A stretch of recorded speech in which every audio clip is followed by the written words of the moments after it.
Ever noticed how when someone yawns, you just have to yawn too? It's called contagious yawning, and it's actually linked to empathy.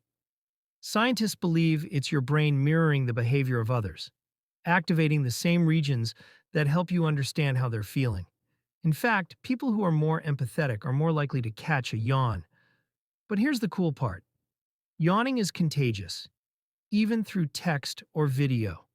Like this. So, did you just yawn?